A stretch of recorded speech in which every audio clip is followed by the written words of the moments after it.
बिस्मिल्लाहिर्रहमानिर्रहीम। अस्सलाम वालेकुम। Hello everyone. उम्मीद करता हूँ आप सब खैरियत से होंगे।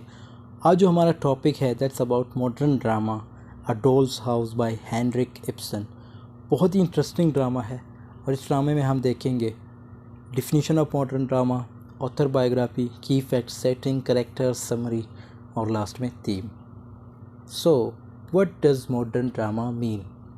Modern drama is defined as theatrical plays written in the 19th and 10th centuries. Means ये theatrical plays हैं और जो फेमस प्ले राइट्स हैं मीन जो ड्रामेटिस्ट हैं वो हैं Oscar Wilde, Tennessee Williamson, Henry Ibsen, Gerhard Hauptmann, Edmund Rostand and George Bernard Shaw, William Butler Yeats, Leo Tolstoy, Samuel Beckett, Tony Kushner and others. Playwrights focused on realistic topics. अच्छा, जो play rights थे उनका जो main focus था modern ड्रामे के जो play rights थे, जो ड्रामेटिस्ट थे, उनका मेन फोकस था रियलिस्टिक टॉपिक्स। अब रियलिस्टिक टॉपिक से मुराद जो सोशल इश्यूज होते थे ये उनका मेन टॉपिक होता था। उसमें poverty, social status, racial tension, war and everyday flights of workers. Modern drama in English literature is often said to start with Henrik Ibsen's play A Dollhouse in the 20th century. This play has considered the beginning of the modern drama. ये consider किया जाता है कि जो Heinrich Ibsen का drama A Doll's House ये सबसे पहला ड्रामा था मॉडर्न ड्रामे का।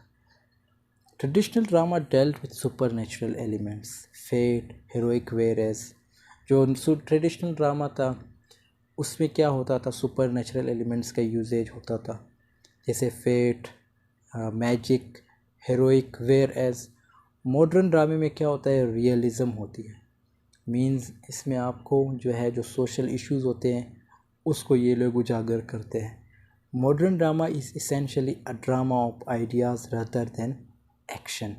इसमें आपको आइडियाज़ नज़र आएंगे। अब जब ये ड्रामा हम पढ़ेंगे इसमें भी आप देखेंगे एक्शंस बिल्कुल है ही नहीं, just about ideas. So author की अगर बात करें तो ये नॉर्वे से था, नॉर्वेन play right and theatre director था। डेट ऑफ बर्थ 20 मार्च 1828 है और डेथ इसकी 23 मई 1906 में हुई थी। As one of the founders of modernism in theatre he is often referred as the father of realism and he is the father of modern drama और the Norwegian theatre. He is also referred to as the father of theatre's realism. This is because while composing his plays, Henrik made use of real-life characters and created practical scenes. Means इसके जो ड्रामे होते हैं उसमें इसने जो social issues है उसको उजागर किया होता है और रियल कैरेक्टर्स होते हैं इसमें। इसके अगर की फैक्ट्स की बात करें तो ये लिखा गया था 21 दिसंबर 1879 रोम, इटली, और इसको उसी साल जो है परफॉर्म किया गया था। इसकी जो फर्स्ट पब्लिकेशन हुई थी 1879 में। ये एक मॉडर्न प्रोज ड्रामा है। लैंग्वेज जो है इसकी नॉर्वेजियन है। प्रोटोगनिस्ट जो है नोरा हेल्मर है और 3 एक्ट प्ले हैं, इसके 3 एक्ट्स हैं। And it concerns the lives of a group of middle class Norwegians in the 1870s और ये एक प्रॉब्लम प्ले है। प्रॉब्लम प्ले से मुराद now what is a problem play? इसके नाम से as its very name I indicates a problem play is a drama. ये एक ड्रामा होता है बिल्ट अराउंड एक ख़ास प्रॉब्लम। मींस इसमें डिस्कस किया जाता है। The problem is generally of sociological nature, मतलब जो समाज से रिलेटेड, जो माशरे से रिलेटेड कोई भी प्रॉब्लम हो ये उस बारे में होता है। तो ये एक प्रॉब्लम प्ले है। अब इस ड्रामे में आप देखेंगे कि इसमें जो है इन्होंने जो मतलब एक मिडिल क्लास फैमिली के बारे में बात की गई है, उनके जो प्रॉब्लम्स होते हैं उनके बारे में बात की गई है। इसके अगर एग्जांपल देखें, जैसे प्रॉब्लम प्ले में हम डिस्कस करते prostitution, इनएडिक्वेट housing, unemployment, labour unrest and so on. इसकी अगर टोन देखें तो ये सीरियस, इंटेंस एंड सोम्बर है। और सेटिंग की बात करें तो अराउंड द लेट 1870s में इसकी सेटिंग हुई है और प्लेस जो है इसकी नॉर्वे है। कैरेक्टर्स की बात करें तो सबसे पहला कैरेक्टर हमारे पास आता है वो है जो कि स्टोरी की प्रोटोगनिस्ट है, Nora Helmer. She is a protagonist, mother of 3 children, means के 3 बच्चे हैं, और ये वाइफ है किसकी, टॉरवेल की, और leaves with the family at the end of the play, means अपनी जो फैमिली उसको छोड़ देती है। इसी तरह she is introduced at the beginning of act 1। सो इसका जो इंट्रोडक्शन आता है हमें एक्ट 1 में मिलता है। Borrowed money to save her husband health, तो ये किसी से उधार लेती है, जो इसके जो हस्बैंड है टॉरवेल जो है बीमार होते हैं, तो उसको बचाने के लिए जो है किसी से उधार लेती है, लेकिन ये जो उधार लेती है ये अपने जो हस्बैंड है उसे नहीं बताती। Romping easily with her 3 children, romping का मतलब है उछलना, mean a girl who behaves in a boyish manner, जो लड़कों जैसी हरकतें करती हो उसको हम जो है रोम्पिंग कहते हैं। उसके बाद दूसरा करेक्टर हमारे पास आता है वो है टॉरवेल्स हेल्मर। ये जो है नोरा के हस्बैंड है, और इसको जो है न्यू प्रमोशन मिलती है किस चीज़ में, बैंक में, as a bank manager. Who once ill and wanted to go to a southern climate to improve his health, means जो नोरा ने जो उधार लिया था वो भी इसी के लिए लिया था क्योंकि ये बीमार हुए थे, और इसने कहा southern climate to improve his health, अपनी हेल्थ को इम्प्रूव करने के लिए साउथर्न क्लाइमेट की तरफ इसने जाना था, तभी इनके पास पैसे नहीं थे, और ये बिल्कुल नए नए इसकी जो है प्रमोशन होती है एज अ बैंक मैनेजर। उसके बाद हमारे पास करेक्टर आता है, और टॉरवेल की अगर बात करें तो ये ज़्यादा फोकस जो इसकी स्टडी पे होती है, means he stage at home and he always means do study and general visitors and interactive with little very his children, mean जो अपनी वाइफ है और साथ में जो इसके चिल्ड्रन हैं उनके साथ इसके जो इंटरेक्शन है वो बहुत कम होता है। उसके बाद हमारे पास करेक्टर आता है doctor Rank, friend of the family of Helmer and Torvald's physician. ये जो है एक फैमिली फ्रेंड है इनके, लेकिन साथ में टॉरवेल्स के फिजिशियन भी है। The doctor confesses his desire, और ये भी नोरा से जो है सीक्रेटली लव करते हैं, but Nora is unfortunately married in the act 2 and goes off to die in the act 3, और एक्ट 3 में इसकी जो है डेथ हो जाती है। इसको जो है ट्यूबरकुलोसिस होती है। उसके बाद हमारे पास करेक्टर आता है वो है क्रिस्टाइन लिंडी। ये नोरा की जो है स्कूल फ्रेंड होती है और विडो होती है, जॉब की तलाश में होती है, फॉर सीकिंग एम्प्लॉयमेंट नोरा के पास आती है, नोरा से जॉब की जो है रिक्वेस्ट करती है, और ये एक वक्त में रिलेशनशिप में थी किसके साथ, क्रॉकस्टेड के साथ। और ये तब आती है नोरा के पास जब ये अपनी जो अपनी हस्बैंड और अपनी मदर को खो देती है, and she work hard to support her helpless mother and 2 younger brothers, और इसके 2 यंगर ब्रदर्स होते हैं, ये उनको सपोर्ट करती है। The death of her husband wants, means फिर इसके बाद जब इसके हस्बैंड की डेथ होती है तो ये जॉब की तलाश में आती है किसके पास, टॉरवेल्स के पास, मीन्स नोरा के पास आती है। फिर नोरा जो है सिफारिश करती है किससे, अपने हस्बैंड टॉरवेल से कि इसे बैंक में कोई जॉब दे दे। उसके बाद हमारे पास करेक्टर आता है नेल्स क्रॉकस्टेड। नेल्स क्रॉकस्टेड जो हैं ये एक एम्प्लॉय होते हैं टॉरवेल्स के बैंक में, सिंगल फादर होते हैं, एंड एक lawyer and money lender. Doctor Rank calls him morally diseased. So ये एक ऐसा करेक्टर है जो नोरा को ब्लैकमेल भी करता है, क्योंकि जो नोरा की एक सीक्रेसी होती है कि जब उसने पैसे उधार लिए थे तो ये जो उधार लेने का सिस्टम था ये किसी को भी पता नहीं था, मीन्स एक सीक्रेट होती है, लेकिन वाहिद बंदा ये है नेल्स क्रॉकस्टेड, इसे पता होता है, और इसी बात की वजह से जो है ये नोरा को जो है हर वक्त जो है मीन्स ब्लैकमेल करता रहता है। नोरा के जो 3 चिल्ड्रन हैं उनके नाम है आइवर, पूब एंड एमी, और उसके बाद एनी द फैमिली नर्स, और नैनी से मुराद वो कि एक ऐसी फ़ीमेल जो बच्चों का ख्याल रखती हो, तो ये जो है किसके घर में होती है, नोरा के घर में होती है। तो फैमिली नर्स होती है और इनके 3 बच्चों का जो है ख्याल रखती है। And Annie raise Nora who had lost her mother and stayed on to raise Nora's children. Nora is confident that she can leave her children in Annie's care. तो नोरा बड़ी कॉन्फिडेंट होती है, उसे पूरा भरोसा होता है कि जो एनी है वो मेरे बच्चों का ख्याल रख सकती है। हेलिन, अ हाउसमेड एम्प्लॉयड बाय द हेल्मर्स। तो ये भी एक हाउसमेड होता है हेल्मर के हाउस में, मींस टॉरवेल हेल्मर के हाउस में, नोरा के घर में। उसके बाद पेटर जो है, a porter who brings in the Christian tree at the very beginning. So ये स्टोरी के स्टार्ट में आपको नज़र आ जाएगा कि ये कौन होता है। एक क्रिसमस जो होती है ना, उसमें जो ट्री लगाते हैं ये लोग, तो ये वो बंदा होता है जो ट्री लेके आता है। उसके बाद हम देखते हैं इसकी समरी। सो जैसे मैंने बताया था, इसकी समरी जो है एक्ट मींस 3 एक्ट्स में डिवाइड हुई है, और हम देखते हैं समरी इसकी। सो दोस्तों, इस प्ले की शुरुआत होती है प्ले के प्रोटोगनिस्ट नोरा से। नोरा जो है 24 दिसंबर की शाम बहुत खुशी से अपने घर आई। उसके हाथ में कुछ पैकेजेस होते हैं, मतलब कुछ गिफ्ट्स होते हैं अपने हस्बैंड और बच्चों के लिए। और नोरा के पीछे एक और आदमी होते हैं जिसका नाम पोर्टर। जैसे मैंने बताया था, ये करेक्टर जो है स्टोरी के स्टार्ट में आपको नज़र आ जाएगा। पोर्टर के हाथ में क्रिसमस ट्री होती है, और वो नोरा जो है उसे कहती है कि ट्री को वहाँ पे रख दे और जाने को कहती है। यानी क्रिसमस की तैयारियाँ चल रही है, क्योंकि 25 दिसंबर जैसे हम जानते हैं 25 दिसंबर को क्रिसमस डे होता है। नोरा एक माँ होते हुए बच्चों को सरप्राइज़ देना चाहती है। इतने में नोरा के हस्बैंड यानी टॉरवेल हेल्मर ऊपर से आते हैं, यानी अपने स्टडी रूम से, और उसका अभी अभी बैंक में प्रमोशन हुआ होता है।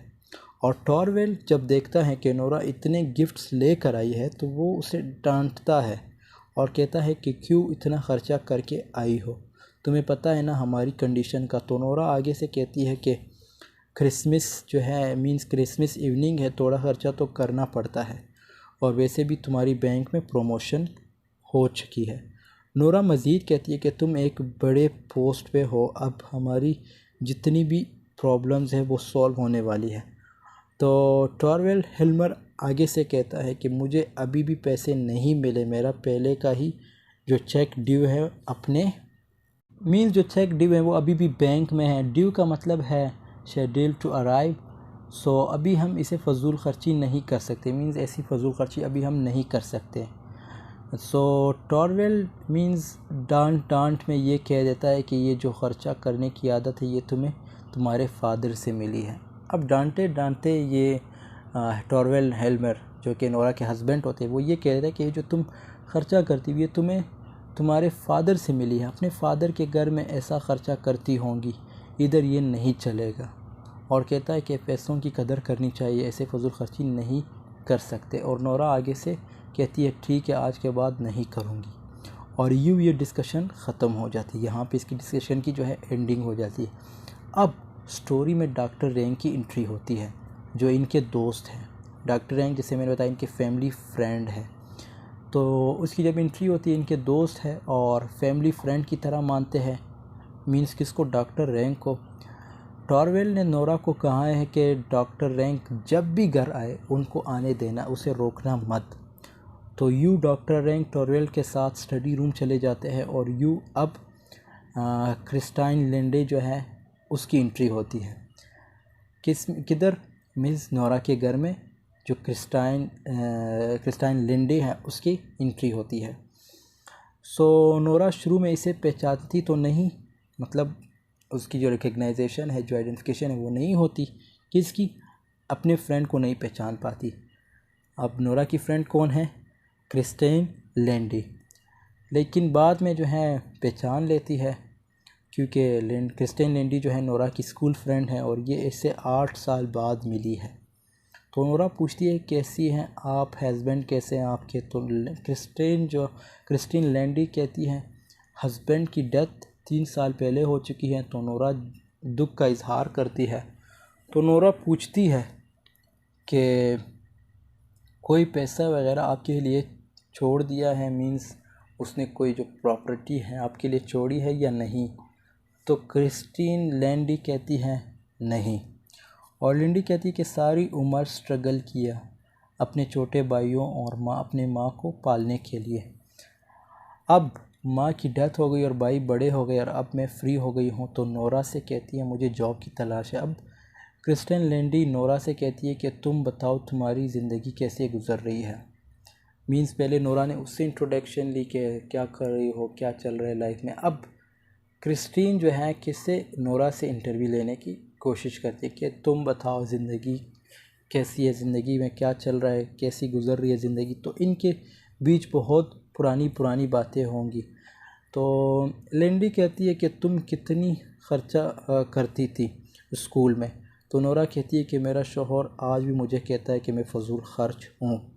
अब बातों में नोरा अपने हस्बैंड की प्रमोशन के बारे में बताती है। तो जो लिंडी कहती है कि यू आर लकी क्योंकि वो तुम्हें प्रोटेक्ट करते हैं। तो नोरा कहती है कि ऐसी बात नहीं है, जो टॉरवेल बीमार था, जब टॉरवेल बीमार था। अब यहाँ पे एक सीक्रेट जो है रिवील होती है। किसकी? नोरा जो है किसको बताती है ये? लिंडी को बताती है कि जब मेरे हस्बैंड टॉरवेल हेल्मर बीमार थे, हमने बड़े दिन देखे, मींस बुरे दिन देखे थे। जब हमारी शादी हुई तो वो बहुत स्ट्रगल करता था और वो बीमार हो गए और डॉक्टरों ने कहा तुम्हें इसे इटली ले जाना पड़ेगा। तब हमारे पास पैसा नहीं था और मैंने फादर से लिए थे और इसे इटली इलाज के लिए लेकर चली गई। तो हमने भी बहुत से मसाइल का सामना किया है। अब बातों में क्रिस्टीन लैंडी कहती है कि जो मैंने जीला है ज़िंदगी में वो तुमने नहीं। अब अगेन नोरा कहती है कि मैंने भी लाइफ में बहुत कुछ जीला है, मीन्स सफ़र किया है। जब हस्बैंड बीमार था तो मैंने पैसे अरेंज किए थे, मैंने तुमसे झूठ बोला था कि फ़ादर से लिए थे।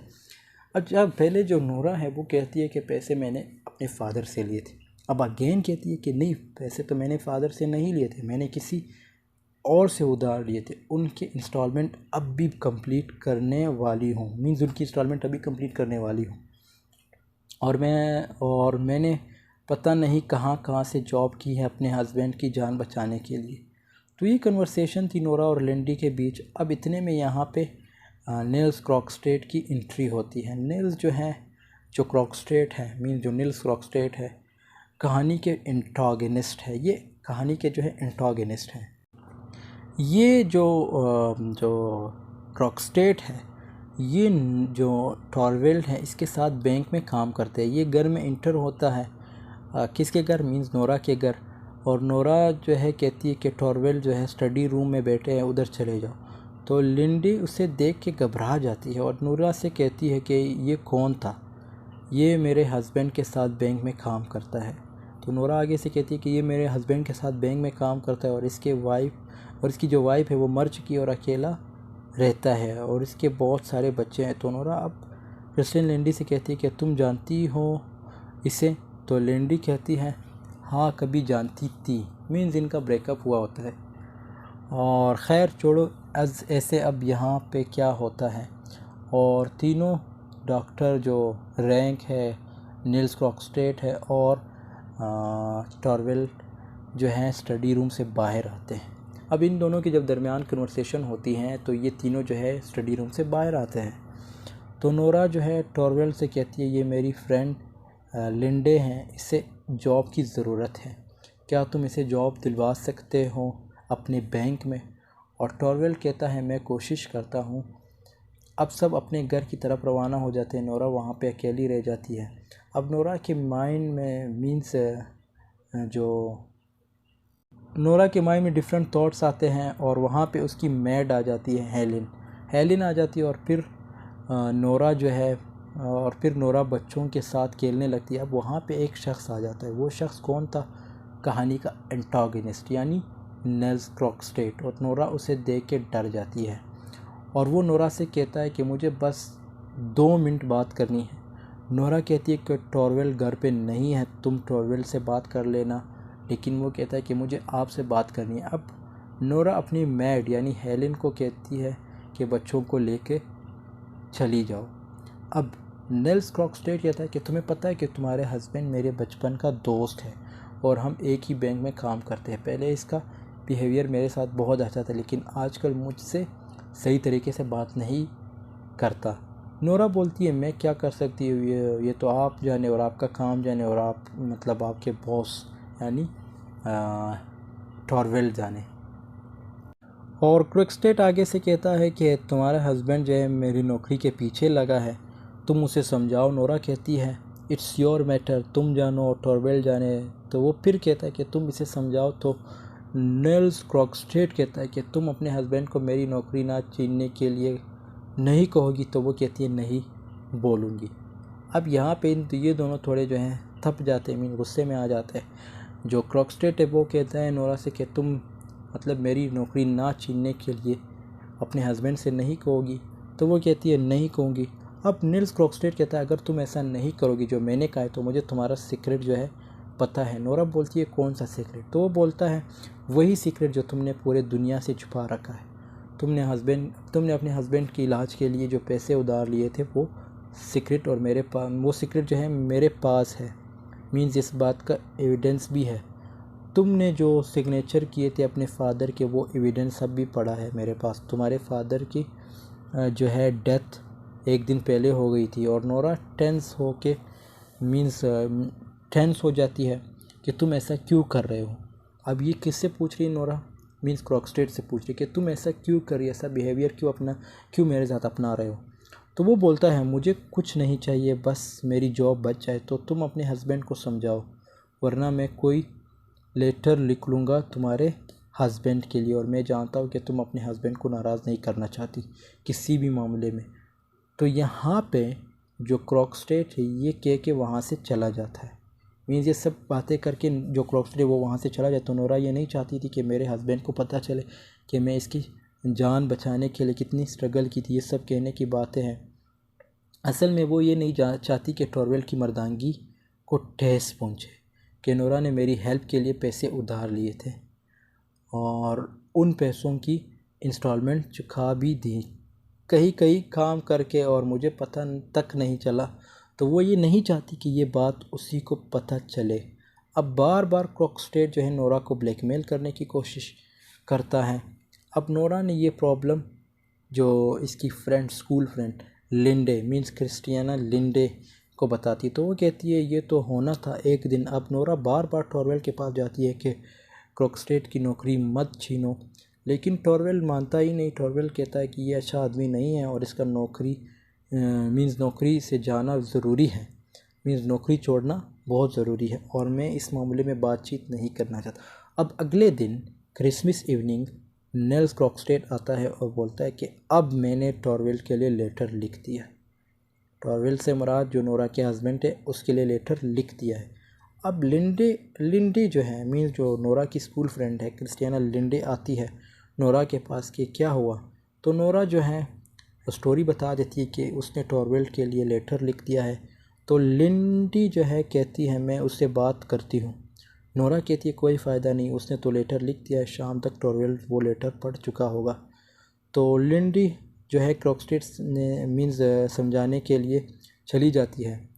अब कौन चली जाती है? लिंडी मीन्स जो नोरा की फ्रेंड है स्कूल फ्रेंड, वो उसको समझाने के लिए, किसको समझाने के लिए? क्रिकस्टेट को समझाने के लिए चली जाती है और कहती है कि तुम ऐसा मत करो। और मज़ीद कहती है कि हम दोनों शादी कर लेंगे, फिर तुम या मैं बैंक में नौकरी करो, फिर तुम या मैं बैंक में नौकरी करूं, इट डज़ंट मैटर, एक ही बात है। मतलब लिंडी जो है क्रिकस्टेट को अपनी बातों की जाल में फंसा देती है और क्रिकस्टेट मान जाता है और कहता है मैंने लेटर लिख चुका हूँ, इसका क्या होगा। मीन्स ऑब्वियसली क्रिकस्टेट ने जो है नील्स क्रिकस्टेट ने पहले से ही लेटर लिख दिया था और अपने बॉस यानी टॉरवेल यानी नोरा के हस्बैंड को पकड़ा दिया था। तो ये आगे से कहता है कि मैंने तो लेटर लिख दिया था, अब उसके पास पहुंच चुका होगा और क्या पता शायद उसने पढ़ भी लिया होगा। अब लिंडी जो है इसका सलूशन निकालती है। लिंडी कहती है कि तुम एक और लेटर लिखो कि जो कुछ भी मैंने पहले लेटर में लिखा है वो सब गलत है। मीन्स ये नेक्स्ट लेटर की बात कर रही है। लिंडी किससे कहती है? क्रिकस्टेट से, कि तुम एक ऐसा लेटर लिखो उसमें ये लिखो कि जो मैंने पहले लिखा था वो सब गलत है, तुम्हें ब्लैकमेल करने की एक कोशिश थी। और क्रिकस्टेट तैयार हो जाता है, लेकिन टॉरवेल ने वो लेटर पढ़ लिया था और नोरा को खूब डांटा कि तुम पे मीन्स जो तुमने मेरे साथ किया, मीन्स नोरा को टॉन्ट करता रहा, तुम ये हो वो हो फला हो, तुम मेरे बच्चों की परवरिश नहीं कर सकती। नोरा चुपचाप सुन रही होती है बेचारी, कुछ भी नहीं बोल रही। मीन्स इतने में वो मैड आ जाती है, वो आके लेटर दे जाती है नोरा को जिसमें उसने माफ़ी मांगी होती है, और टॉरवेल भी जो है वो पढ़ लेता है। अब दूसरा लेटर मीन्स वही जो दूसरा लेटर है वो एक मेड के ज़रिए, एक नौकरानी जो थी उसके ज़रिए आ जाता है, और वो लेटर जो है वो पढ़ लेता है। अब जो टॉरवेल है वो थोड़ा ठंडा पड़ जाता है और नोरा को कहता है कि चलो मैंने तुम्हें माफ़ कर दिया। वाह भाई, ये तो कोई बात ही नहीं हुई कि आपने पहले उसे डांटा और उसके बाद उसे आप ये कहते हो कि मैंने चलो आपको माफ़ कर दिया। और नोरा कहती है कि अब मैं यहाँ पे नहीं रहना चाहती। अब मीन्स ये एक्ट 3 आ जाता है कि at the end of dolls house Nora makes the ultimate season of her agency and independence by walking out of her husband. तो ये आप लोग खुद पढ़ लेना, तो मैं सिर्फ आपको समरी बता रहा हूँ कि नोरा ये कहती कि अब मैं यहाँ नहीं रहना चाहती, तुमने मेरी बहुत इंसल्ट की है। तो वो बोलता है तुम कहाँ जाओगी? तो नोरा कहती है पता नहीं, लेकिन मैं यहाँ नहीं रहना चाहती। मैं जिधर भी जाऊँ तुम्हें उससे कोई गर्ज नहीं, लेकिन मैं अब तुम्हारे साथ नहीं रह सकती। तो नोरा के ये अल्फाज होते हैं। तो टॉरवेल बोलता है हमारे 3 बच्चे हैं, तो वो बोलती है तुम ही रख लो। अब ये बात आ जाती है कि इवन जो टॉरवेल है वो कहता है कि हमारे जो 3 बच्चे हैं वो कौन रखेगा? तो नोरा आगे से कहती है कि वो भी तुम रख लो, ये 3 बच्चे। और यूँ नोरा छोड़ के चली जाती है और आखिरी अल्फाज ये थे कि मैं तुम्हारे घर की डोल नहीं, कि जब तुम्हारा दिल चाहे चलाओ और जब चाहे कुछ भी करो। मीन्स उसमें भी आखिर में भी यही बात करती है नोरा कि मैं तुम्हारे घर की डॉल नहीं, कि जब तुम्हारा दिल चाहे जो भी मेरे साथ करो। सो नोरा फिर ये जो अपना रियल होम है उसको छोड़ के चली जाती है वहाँ से एक्ट 3 में। सो ये इसकी जो इंग्लिश में मैंने लिखा ये पढ़ लीजिएगा आप लोग। सो आई होप आपको समरी समझ आई होगी। और इसके बाद अगर इसकी थीम्स की बात करें तो relationship between man and women, और दूसरा पॉइंट जो है हमारे पास अपेरेंस वर्सेस रियलिटी, डिसेप्शन धोखे को कहते हैं, और money, the power of money बहुत इंपॉर्टेंट है, क्योंकि अगर उसके पास पैसे होते तो शायद वो उधार नहीं लेती। एक मिडिल क्लास फैमिली की एक स्टोरी है ये, कि कितने प्रॉब्लम्स झेलने पड़ते एक मिडिल क्लास फैमिली को। So the place of a women in a particular society. अब उस वक्त जो सोसाइटी थी मतलब वुमेन के लिए, ये आप बेहतर देख सकते हो कि उस वक्त भी जो फीमेल होती थी वो चुपचाप रहती थी, हस्बैंड को सुनती थी, आगे से कुछ भी नहीं कहती थी। सो ये एक जो है थीम आपको मिलेगा, द लाइफ लाई चिल्ड्रन। अब चिल्ड्रन से मुराद जो ये इसके बच्चों का मतलब इसके बच्चों की तरफ इशारा नहीं है। चिल्ड्रन से मुराद जो नोरा के जो चाइल्डिश एटीट्यूड होता है, बिहेवियर होता है, ये उसकी तरफ इशारा है। Materialism, the individual versus society, morality versus religion, and doll's house which plays in one room. She is literally trapped in domestic comfort. Means जो नोरा है ऑब्वियसली वो पूरा दिन जो है घर में ही रहती है, एक डोमेस्टिक वुमेन की तरह सिर्फ काम करती है और हस्बैंड को कोई जवाब नहीं देती। सो ये उस वक्त के दौर की बात होती है कि मतलब पॉइंट ये जो राइटर है वो ये बता रहा है कि उस वक्त भी यही होता था कि जो फीमेल थी वो सप्रेस की जाती थी, कुछ नहीं बोल सकती थी। Values and the issues of late 19th century. So the female again, the power of the place of a women in a particular society, dress and costume, money and power, value of money, marriage, women's worth, reputation, feminism, love, and the main theme जो मैं कहता हूँ कि इस story के वो है self respect. Last में हमको देखने को मिलता है सेल्फ रिस्पेक्ट किस तरह कि नोरा ने डिसाइड कर लिया, उसके जो बेइज्जती थी वो सबके सामने होगी, नोरा चुपचाप सुनती रही। लेटर आया, लेकिन लेटर को जो है नोरा ने रिजेक्ट किया, मतलब टॉरवेल ने पढ़ लिया और आगे से आगे कहता है कि चलो मैंने आपको माफ़ कर दिया, लेकिन सारी गलती टॉरवेल की थी। सो नोरा ने जो है अपनी सेल्फ रिस्पेक्ट को ज़्यादा इज़्ज़त दी और वहाँ से छोड़ के चली गई। So self-respect, I think it's the most important theme of this modern drama. So thanks for watching and I hope this video has been helpful for you. Video पसंद आई है तो ज़रूर लाइक कमेंट शेयर कीजिएगा और अपने दोस्तों के साथ ज़रूर शेयर कीजिएगा। मिलते हैं नेक्स्ट वीडियो में, तब तक के लिए अल्लाह हाफिज़, टेक केयर ऑफ़ योरसेल्फ।